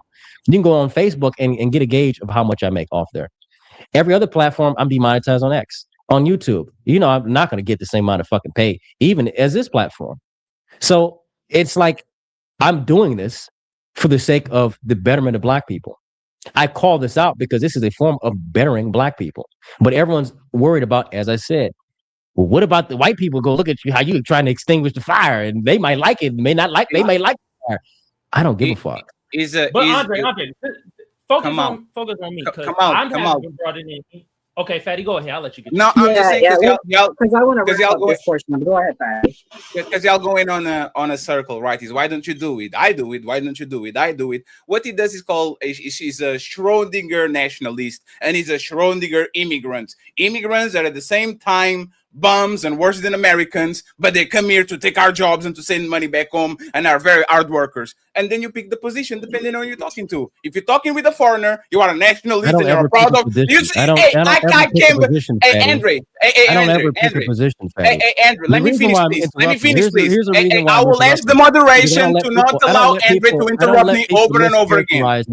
When I'm very serious. Fatty, you do it for money. I don't do this for money. I'm not lying at all. One thing, let me tell you this. There's one thing. Let me tell you this. There's one thing that people can never say about me when I'm talking about the things I talk about, the message I put out is that I'm lying. There's not a single person on this earth. There's not a single person on this earth that could say that I'm lying about what I believe in or what I talk about, because I've been consistent in public, and there's people I can go and bring off the street that have said I've been consistent in public. People who work with me and serve with me that said I've been consistent. You know what's funny? The 4 different types of Black American videos that I did with soft white underdog. There's somebody underneath the comment section said I serve with Andre. He's like this the same way. He was like this the entire time we served. I can prove that you are a liar. Let's put 100 on it.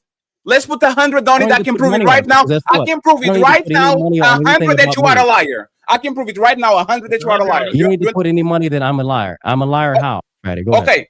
Hey, Nora, can you share the screen? Remember when Andre did this? He was running from me. That's what he said. He was running from me. He didn't want to debate. I didn't say I was running from you. No, you said Fatty didn't want to debate, and now that I'm a big figure, never reached out to me again. No, hey, please. This is my messages to you in 2024, right? 2 or 3 years ago. You come around to set the debate. Hey, sir, 1 second, please. And Nora, if you can put us on the big screen instead of just the side thing, put it on the big screen so people home can actually see.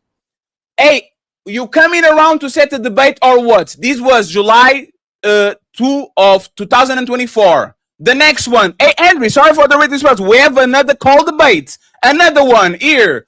Hey, what's up, Andre? Let's do the debate between next week and last week of the month. Safe travels on July 24th. all the messages I send you, all of them. Hey, where you at? Where you at? Telegram, hey, Fatty. Sir, you also message me on Telegram. No. Hold on. Stop. No. You are not going to interrupt. You are not going to. You are not going to interrupt me. No, because you are not going. I don't like the character assassination. This is what you're going to do. I will not stop talking. I will not stop talking. I will not stop talking. Message me on Telegram as well. I will not stop talking. I will not stop talking. Don't show. I will not stop. I will not stop talking. I will not stop talking. Fucking gay that you would do this kind of I will not stop talking. And guess what? I can call a person right now. I want somebody to moderate these. Everyone I used to work. Hold on. Stop. Can anyone moderate these, or do I have to be overtalked? Okay. I'm not about to Can anybody moderate these, or I'm going to be overtalked? There's no fucking moderation. I don't like lying ass. Okay. Stop. I don't want this to be like a character assassination. How is that a character assassination? He's a liar. I'll prove he's a liar. I'm not a fucking liar at all. I didn't lie about anything because you know what you did? You reached out to multiple people about the debate. You know fucking Jay. You know Mike. You know the organization I used to run. I reached out to you. And you fucking sat back and said, we're not going to do debate. You fucking dodged it for a very long time. Show the messages. You messaged me on fucking Telegram and you deleted the Telegram. That's right. You deleted the Telegram messages. Show the messages. Telegram messages.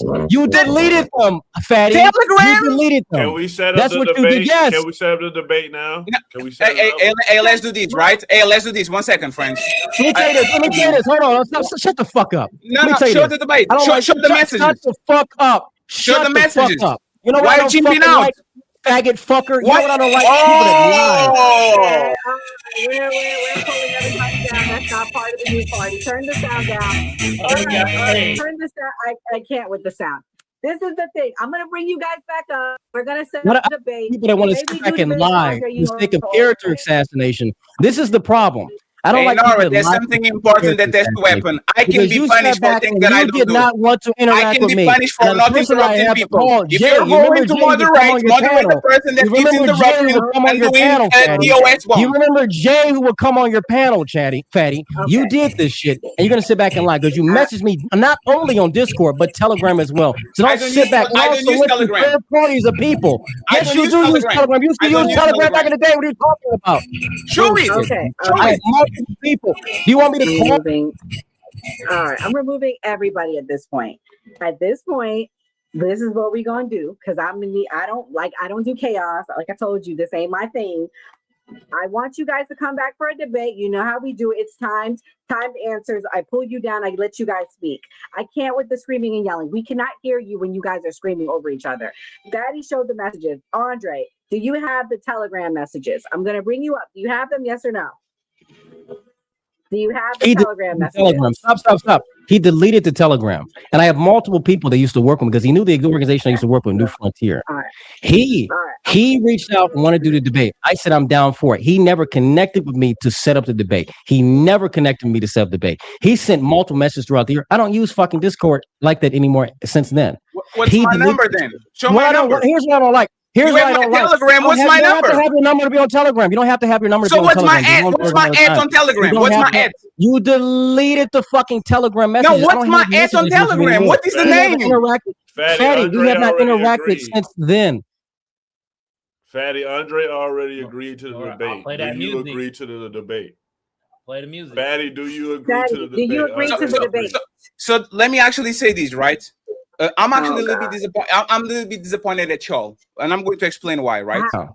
I will be nothing but happy to actually do a debate with y'all moderating. But this is the problem: a moderator needs to be fair from the beginning of the show until now. And he's doing it again. He's doing it most certainly. I'm gonna pull both of y'all down because we've been very fair. We don't have hold on, because come on, stop. Like it's enough with them. Like we've been very fair. I haven't pulled you guys down. The reason why I'm pulling you down is you guys are cursing, you guys are screaming. We can't have that. You already know how they are on YouTube. So Nora, what I don't here's what I'm going to say. Here's what I'm going to continue to speak. I don't like the character assassination. Can I finish a talk without being interrupted? No, you cannot talk. No, you cannot talk. I'm talking. And this is why y'all not going to moderate the debate because instead of saying yes, you can finish. Y'all don't say nothing. Every time. This is what happens every time. Every time. Anytime somebody black says something or is talking about something positive or giving a positive message. You have people that want to do this drama character assassination shit. I have people who can verify that shit that I used to work with, that Fatty knows, and it come on his panel, that knows that Fatty did not want to do the debate with me. This shit is so fucking gay because it does not take away from my points of what I'm saying. It doesn't prove that what I'm saying is wrong. It doesn't say that I'm lying, because I've never lied about anything when I've been very consistent in what I believe. And that's what he still has not proven, how I've lied about what I believe in. So all this bullshit of look at the Discord. You used to have Telegram, brother. That's the only thing I operated on for years. Discord. Anyone who knows me knows I always said Discord's gay. So all this bullshit of him trying to sit back and try to do, this is what happens to black men when we sit back and we talk. We get people who are either not from the community that want to sit back and say shit. We get people who just want to talk about drama, but never talk about the core issue. And he couldn't do that. So Fatty's an immigrant. There's no point of sitting back listening to immigrants anyway, because these people are never going to be consistent on the message at all. We have to be honest with that. I'll do the debate, but this fucking flip-flopping and this back and forth hasn't been consistent on the point, hasn't proven me wrong. I've been right this entire time on everything I've said. Notice how I didn't interrupt him. Notice how I didn't interrupt him. Nora, this is my problem with what's going on over here, right? I didn't break TOS. I didn't completely Nora, you are going to do it too, Nora. So Andrew can talk for 2 minutes and interrupt it. And every time I open my mouth, I get interrupted. Is that what we're doing? Right? Because this is I didn't broke TOS. I wasn't cussing nobody out. I didn't call Andre no cuss. So I said he's lying, and I show evidence. Since the beginning of the show, I've been very polite and very kind, and all he does is interrupt me. And then when y'all call somebody out, instead of saying, Andre, stop interrupting Fatty, y'all say, y'all doing this. Both of us get dropped. Both of us are cussing. Both of us. No, it's not both. It's this man. This man is not being polite. Every time Kamal talked, I tried to reason with him. I didn't want to be rude and all that. So this is why I'm actually a little bit shaky about the moderation thing, is because y'all not moderating. Y'all moderating both of us, like we both committing mistakes and cussing and crimes and this and that, when it's all Andre is doing. Andre, you right now are Candace Owens. You are telling a lot of things without evidence. I show evidence. I debated Andrew Wilson between the time I met you and now. I debated Andrew Wilson, Angry Man, Tommy, Anton Daniel. I debated the biggest figures, the smaller figures, and all that. Why would I run away from you? Like, you are nothing to me. I will stomp you out because you actually don't believe in what you say, right? Or you believe in what you say, you just don't know how you got there. So once again, if y'all want to set a debate, let's set a debate. Let's actually moderate people by what they do instead of putting us on a bundle and pretending that I'm the one violating, because I'm not. If you want the ass whoop, tell Nora to set it up and I'll whoop you like I'll whoop everybody else. Go ahead. Betty, I'm not trying. Hold on. I'm not trying to interrupt you. I'm going to add myself and you to the screen. You go watch our Black Fatigue debate. It's very fair. It's timed. We will mute Andre. We will pull him down. We will pull you down to give you guys time. And it'll be very timed. And when your time is up, you'll get pulled down. I will make sure it's moderated. I wasn't prepared for this tonight. And I'm actually having technical issues. And Gray was supposed to help me and he left me. So Kamal, what's your closing thought? Wait, before I have him go. Fatty, are you done? Can I pull up Kamal? Did you say everything you had to say? Yes, I'm actually done, and he doesn't bet $100 because he doesn't have them. Sir, go on X and expose me. Put either my phone number on Telegram or my @ so I can see who he is, because he definitely wasn't talking with me. I don't use Telegram. Thank you very much. Kamal, what's your closing thoughts? Fuck what any of y'all talk about. I love this shit. God damn. Oh my goodness. Hey, I will say this though. Fatty and Andre, when y'all started arguing, I was the one playing the music. Yeah, I started playing this shit. All the music. Hey, when niggas start arguing up here, I'm playing all the wonky music, all of it. You feel me? Nah, man. And I will say this. This wasn't a debate. It just turned into a debate. Right? It wasn't a fucking debate. It was character assassination. No, Andre, let me finish, please. Jesus Christ. Like, go ahead. Andre, Jesus. Come on, bro. I just said go ahead. Stop chimping out, sir. Stop chimping out. Let Nobody's chimping out. You lied on my name. I don't like people lying on my fucking name. I don't like that at all. That's the problem. That's why I have a problem with you guys. Go ahead. Come on. Go. I want to get this over with. God damn. All right. Like I said, this wasn't a debate. It just kind of turned into one. So that's why the moderation was how it was. We wasn't prepared for this. We thought we was going to top it on top. And y'all niggas was doing so good. The first 30 minutes of this show, y'all go back and watch it. Oh, my goodness, it was so great. Everybody got their points out. Nobody was arguing. None of that shit. You feel me? Now, what I will say, though, right? Both people, I will say, Fatty and Andre, talking on the topics, y'all both make great points. All right. I wish I would have had Andre would have had the chance to actually answer the one question I did have. He didn't have a chance to do it because it got all sidetracked. But I appreciate both y'all being on here. You feel me? I hope we got to a little bit more of an understanding. Probably not, though, because, I mean, shit. This shit was entertaining as hell, but the train derailed like a mug. I'll tell you that much. But shout out to Fatty. I appreciate you, Fatty. You done had me on a couple of your panels, bro. Let me know if you need me on some more of your panels, and hopefully we could go to full length, because every time I'm on there, it's like the shit get cut short every goddamn time. That shit be insane. You feel me? And Andre, I will say this. You were better on the panel this time than the last time we was on, because that shit went off the rails last time. This time, I felt you were keeping your head cool, you feel me, and shit like that. But at the end of the day, we do need a debate between you and Fatty, and we do need moderators, and we do need it to make it fair. You feel me? Now, y'all go follow the new party. You feel me? Hit the notification bell, hit that sub, hit that like. You know what I mean? Also go check out Fatty political show. You feel me? It's called, I think it's Fatty Wake Up. I follow it. Y'all go hit the notification bells and stuff like that. If you into the type of content Andre make, go follow Burr. You feel me? I have actually more questions for Burr, but we might have to have like a one-on-one, because the shit kind of was going on, and I got way more questions and shit for you, Burr. But appreciate you coming on too.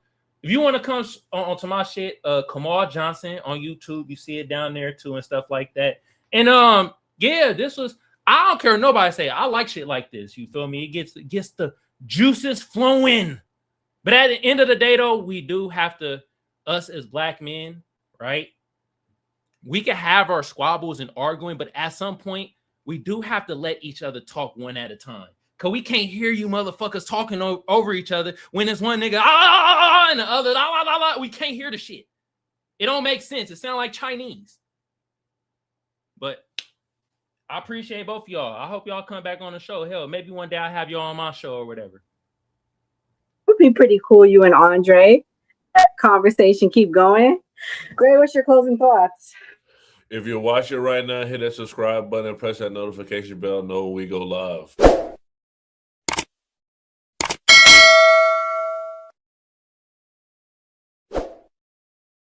Great show. We'll have Andre and Fatty come back for a debate. It'll be timed. It'll be controlled. So this was just supposed to be a panel style, but Andre had already agreed to debate. Now Fatty agreed, so we'll have the debate. We do this every Monday through Thursday at 8 p.m. Eastern. Have a good night. Okay. Yeah, so I pride myself on integrity. I am very fair. Everybody that knows me will tell you that. I have admiration for Fatty and Andre equally. I don't see one over the other. I think both of them are superstars in their own right. So Fatty, this was not a setup for you. Andre, this was not a setup for you. I didn't know what either of them were going to say. This was an honest conversation and it was going well. If both of them do agree to come back, we will have a timed panel. Y'all can go watch our Black Fatigue debate with Andre. It was very fair to Andre and to Simple Blackberry. So yeah, come back. We do this Monday through Thursday, 8 p.m. Eastern Standard Time. God bless. Good night and stay safe. Sisters, We shall not yield to tyranny. our cause just, we will prevail.